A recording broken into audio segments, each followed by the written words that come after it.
Hi! Narinig mo na ba ang salitang rat race? Well, kung hindi pa, eto makinig ka. Ang rat race ay ang cycle kung saan yung gigising ka sa umaga, then papasok sa trabaho, then hihintayin mo yung sahod mo, then pag natanggap mo na yung sahod mo, ito na darating na yung mga bills.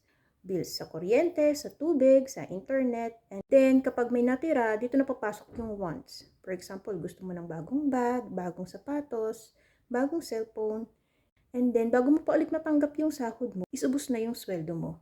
So, dito na papasok yung utang. Ano na naman, babalik ka na naman sa basic. Magtatrabaho ka na naman, hintay mo yung sahod, darating yung bills, then, bibili ka na naman ng wants mo, and then, bago pa dumating yung sahod, ubos na naman ang sweldo mo. So, ito na naman si utang.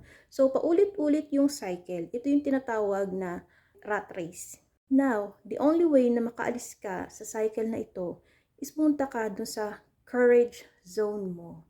Dito, kailangan mo mag-try ng bago. For example, kailangan mong sumubok ng bagong pagkakakitaan para at least hindi ka lang sa sahod umaasa. Ngayon, kung ikaw yung tipo ng tao na nakakulong sa rat race cycle, baka matulungan kita dyan. Dahil may isang opportunity ako na pwedeng i-share sa'yo. All you have to do is ang magkaroon ng account ID para makakonekta ka sa sistemang ginagamit namin at makapag-umpisang kumita gamit lang ang iyong social media accounts.